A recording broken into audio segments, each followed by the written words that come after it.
티키타카, 내가 예민한 거야? 바쁘디 바쁜 현대사회 10분 안에 끝내는 썰풀이 시간, 스브스 프리미엄 팟캐스트 티키타카. 자, 오늘은 죽어도 꼰대는 되기 싫지만 왠지 모르게 불편한 마음을 달래는 시간, 내가 예민한 거야 시간입니다. 자, 오늘도 제 곁에는 정은 덕현 기자, 다은 기자 나와 있습니다. 안녕하세요. 안녕하세요. 살다 보면 이거 혹시 나만 이렇게 느끼는 건가? 이런 생각이 들 때가 있죠.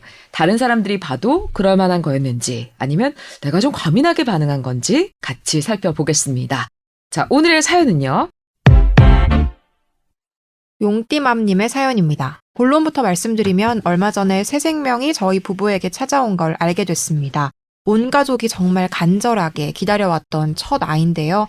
하지만 기쁨도 잠시 생각지도 못한 스트레스가 저를 덮쳤어요.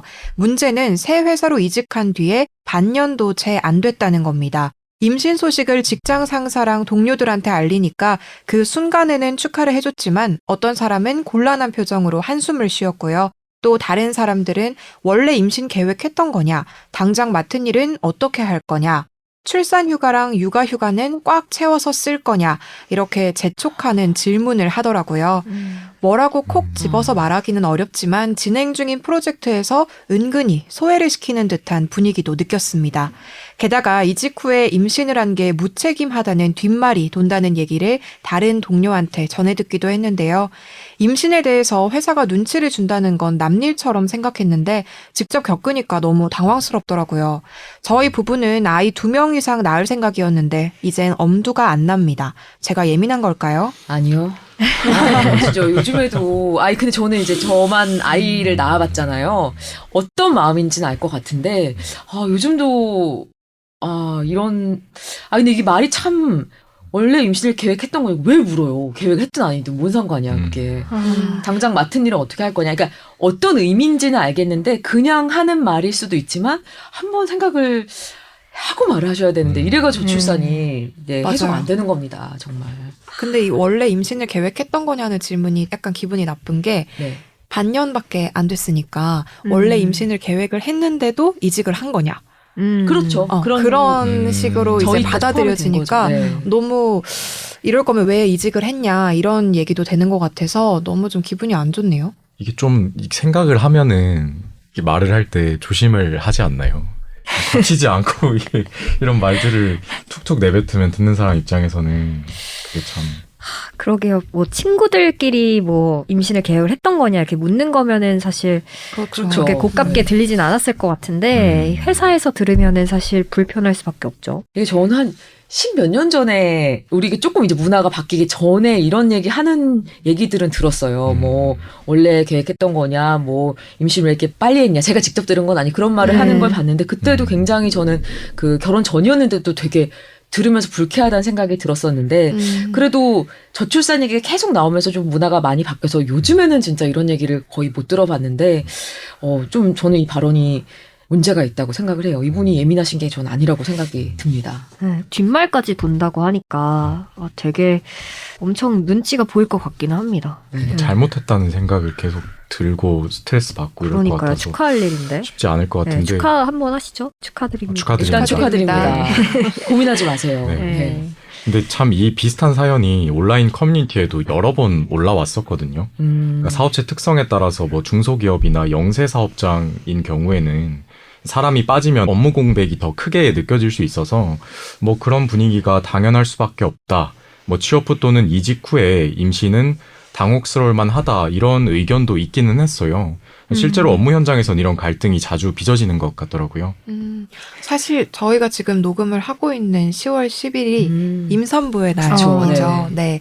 저출생 문제가 심각하다는 것 너무나 다 아는 얘기지만 그것에 비해서 실제로 당사자들이 마주하는 현실이 좀 녹록지는 않은 것 같아요. 직장갑질 119에서 최근에 설문조사를 하나 했는데 직장인 10명 중에 4명이 출산휴가를 제대로 사용하지 못하고 있는 것으로 나타났습니다. 이게 자꾸 라떼 얘기가 나오는데 그때만 해도 필요합니다. 출산휴가가 이제 3개월, 그리고 육아휴직 보장된 게 1년이잖아요. 법으로 보장된 게. 근데 이제 처음으로 1년을 쓴 선배가 쓸 때는 굉장히 사실 눈치가 좀 보였다고 하더라고요. 왜냐면 넌 풀로 다 쓰니? 이렇게 물었을 때 출산휴가를요? 육아휴직을. 육아휴직을. 그래서 근데 그 선배가 그렇게 한 이후로는 그 뒤로는 1년을 쓰는 게 정착이 사실 됐거든요. 많이들. 그렇죠. 참 눈치를 주려고 하는 사람의 의도가 있든 없든 간에 쓰려는 사람은 상당히 굉장히 위축돼 있는 상황이니까 그렇죠. 그리고 또 회사가 좀 규모가 작을수록 그럴 수 있을 것 같긴 해요. 근데 출산휴가라는 게 사실 법적으로 보장된 권리거든요. 10명 중에 4명이 제대로 사용 못하고 있다면 이게 정말 심각한 거거든요. 거의 절반이니까요. 네. 그렇죠. 근데 네. 육아휴직도 아니고 출산휴가는 출산하고 한 3개월 정도 보장된 권리인데 이것마저 못 쓴다는 게 참 심각하네요. 맞아요. 근데 문제는 비교적 취약한 노동 환경에 처해 있는 근로자일수록 출산휴가를 사용하는 게 더 어렵다는 겁니다. 출산휴가를 제대로 쓰지 못한다는 응답이 비정규직이 58.3%였고요. 네. 5인 미만의 영세 사업장에서 67.5%로 나타났어요.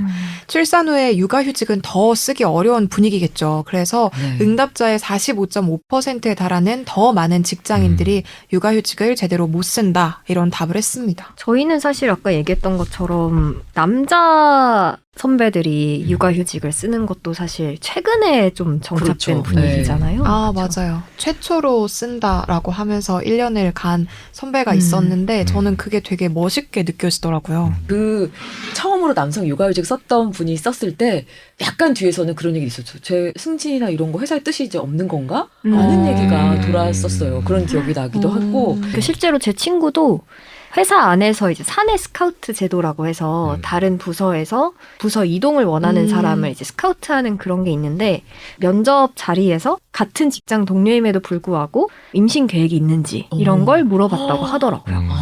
사내 부부이고 사실 되게 불편할 수 있다는 걸 이제 서로 인지함에도 그런 질문을 받아서 되게 불편하면서 지레 그냥 당장 부서를 옮기고 나서는 아이를 갖지 말아야겠다 이렇게 좀 단념을 했다고 하더라고요. 요즘도 그런 말을 공공연하게 하는 곳이 있다는 게 신기하네요. 근데 이런 얘기가 남녀의 문제는 전혀 아닌 것 같아요. 왜냐면 오히려 예전에 보면은 여성 선배들이나 다른 분들도 보면은 나 때는 아이 낳고 며칠 안에 뭐 나와서 기사 썼다. 뭐 진통 중에도 기사를 마감했다. 이런 얘기를 되게 뭔가 이렇게 무용담처럼. 영웅담이나 무용담처럼 얘기했었던 기억이 나요. 근데 그게 뭐 본인에게 무용담일 수 있는데 그게 모든 사람에게 그렇게 해당되는 건 아니거든요. 왜냐면 그렇죠. 출산 전에 일찌감치 뭐 상황이 안 좋아서 이제 아플 수도 있는 거고 이제 사람마다 상황이 다른 건데 마치 그렇게 해야지만 일에 대한 열정이 있고 뭔가 의지가 있고 이렇게 보는 것 자체가 좀 문제가 있는 것 같아요. 저는 그때도 좀 전혀 불편하게 느껴졌었거든요. 멋지지 않은데요? 영웅담이라고. 저도 그렇게 생각하지 않았는데 예전에 제가 초년생 때 그랬던 얘기를 어느 그 큰 자리에 갔었을 때 무용담처럼 들었던 기억이 납니다. 후배들한테 그런 건 사실 좀 압박이 되죠. 그렇죠. 예. 너는 왜 2달 남기고 쉬니? 약간 그런 그런 얘기가 진짜로 있어요. 진짜 질문이 아니라 사실 네. 의도를 가득 담은 그냥 그렇죠. 말일 뿐이잖아요.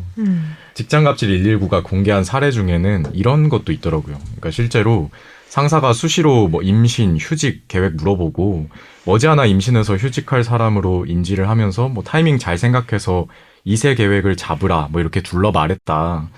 이게 직장 내 괴롭힘에 해당하느냐 뭐 이런 문의 그런 것들이 계속 들어온다고 하고 네. 지금 아이를 갖지 않았을 뿐이지 사연자 분하고 되게 비슷한 것 그러네요. 같아요. 네. 예. 직장갑질 119에서 2021년부터 이제 들어온 사례들을 분석을 해보니까 임신이나 육아를 위해서 휴가를 내거나 휴직을 하는 경우 해고나 권고사직 이게 20건으로 가장 많았다고 해요. 그리고 부당한 인사평가나 발령 이런 조치가 13건, 직장 내 괴롭힘이 10건으로 아주 빈번하게 이루어졌습니다. 이게 저는 아이를 낳고 돈을 지원해 주는 것도 되게 중요하지만 그보다 근본적으로 사회 구조적으로 쓸 수 있어야죠. 그렇죠. 맞아요. 이런 육아휴직을 쓸 수 있고 임신과 출산을 정말 이런 걱정 없이 할 수 있어야 되는 시스템이 돼야 해결이 되는 거지. 단지 100만 원을 더 주고 200만 원 더 주는 건 되게 좀 근시안적인 해결법이 아닌가 그런 생각이 들더라고요.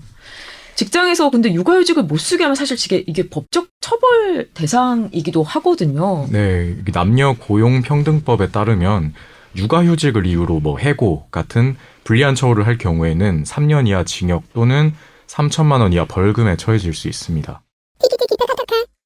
다시 사연으로 돌아와서 예민한 건지 예민한 게 아닌지 일단 다 말씀은 나눴지만 그 한 가지 더 의견을 더 보태주실 분 계신가요? 이럴 때일수록 사실 처한 분위기나 상황이 정말 안타깝긴 하지만 정말 아이와 엄마의 행복을 위해서 의연하게 씹는, 무시하는 그런 전략이 필요하지 않나 싶습니다. 사실 되게 속상하긴 한데 필요하다면 뭐 직장감자 119 같은 어떤 단체에 제보를 한다거나 그런 것도 사실 가능은 하겠지만 일단 너무 심적으로 스트레스를 많이 받으시는 것 같아서 너무 신경 쓰지 않으셨으면 하는 마음도 있습니다. 네. 저한테 제보 주시고요. 오, 좀- 세상 든든. 네. 사건팀에 계시잖아요. 사건팀에 있습니다. 네. 참 아니 이게 그러니까 이거를 예민하냐 예민하지 않느냐 말씀드리는 것 자체가 좀 그런데 되게 축복 받아야 될 일이고 귀를 한번 씻으시고 따뜻하고 좋은 말들만 많이 들으셔서 그러게요. 네 행복하게 좀 지내셨으면 좋겠습니다. 네, 이런 네. 문제를 또 예민하다, 예민하지 않다 이렇게 얘기하지조차 수도 않았으면 없죠. 좋겠어요. 네, 맞아요. 맞아요. 자, 오늘도 사연 듣고 저희가 10분 동안 공감하면서 이야기를 나눠봤습니다. 자, 오늘은 여기까지 하고요. 다음 시간에 또 만나요. 제발.